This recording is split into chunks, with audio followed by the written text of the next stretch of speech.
Ito na nga ang inaasahan natin na gagawin nila sa isang army colonel na kung saan binawi ang suporta kay Pangulong Bongbong Marcos. Ito, kakapasok lang na balita.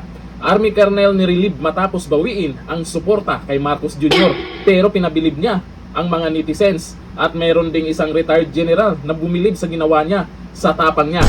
Kinumpirma ng Philippine Army na ni-relieve sa pwesto si Colonel Odi Mongao, commander ng Training Support Group, kasunod ng umano'y online post kung saan binawi niya ang personal na suporta kay Pangulong Ferdinand Marcos Jr. Ayon sa ulat, ang kautusan ay nagmula kay Michael Logico, commander ng Philippine Army Training Command. Pansamantalang inilagay si Colonel Mongao sa Office of the Commander ng TRACOM habang isinasagawa ang investigasyon kaugnay ng posibleng administrative at legal charges na maaaring ihain laban sa kanya dahil sa nasabing online post, di ba? Yan ang sinasabi ko kanina sa video po natin na kung saan ay alam naman natin lahat na ito talagang mangyayari sa kanya. At alam ni Colonel yan na ito ang gagawin sa kanya. Pero siguro ay sobra na daw, sabi niya sa post niya. Kaya hindi na siguro niya mapigilan kung ano man yung mga nalalaman niya, ha?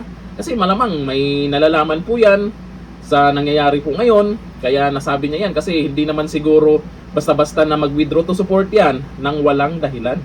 Sa payag ni Major General Logico, iginiit niyang patuloy ring saklaw ng kanilang responsibilidad si Colonel Mongao at binigyan din ang aspetong pangkapakanan. Sa ngayon, wala pang payag si Colonel Mongao hinggil sa kanyang pagkakarilib o sa isinagawang investigasyon. Ito sa ginawa ni Colonel Mongao ay posibleng may sumunod sa kanya.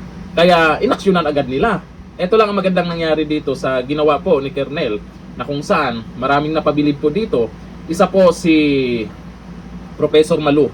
Ayon dito, malinaw ang bitak sa chain of command.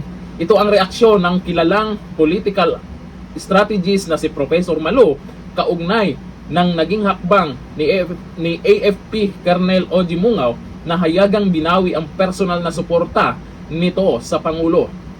Sa isang payag, binigyan din ni Ma'am Malu na kapag ang isang aktibong opisyal ng Armed Forces of the Philippines ay handang isakripisyo ang 34 na taon ng serbisyo, malinaw umano na may seryosong nangyayari sa loob ng institusyon. Payag din siya ng pag-alala sa kaligtasan ng pamilya ng opisyal. Siyempre, biglang nag-viral po yung post niya at napag-usapan po ito sa social media.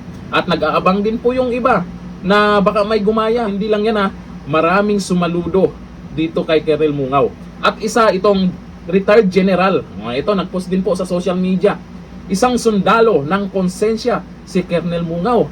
Ito ang reaksyon ni retired Major General Romain Pakis kaugnay ng hayagang pagbawi ng suporta ni Colonel Odi Mongao kay Pangulong Ferdinand Bongbong Marcos Jr. Sa isang post sa kanyang official na Facebook page, pinuri ni General Pakis ang tindig ng AFP Colonel at inilarawan ito bilang isang sundalong handang isakripisyo ang lahat alang-alang sa bayan. Ang payag ni General Pakis ay dumating matapos ang deklarasyon ni Colonel Mongao kung saan binawi nito ang personal na suporta sa Pangulo habang iginiit ang katapatan sa konstitusyon at sa sandatahang lakas. Para kay General Pakis, ang naging hakbang ni Colonel Mongao ay hindi simpleng pagsuway, kundi isang pagpapakita ng konsensya at prinsipyo.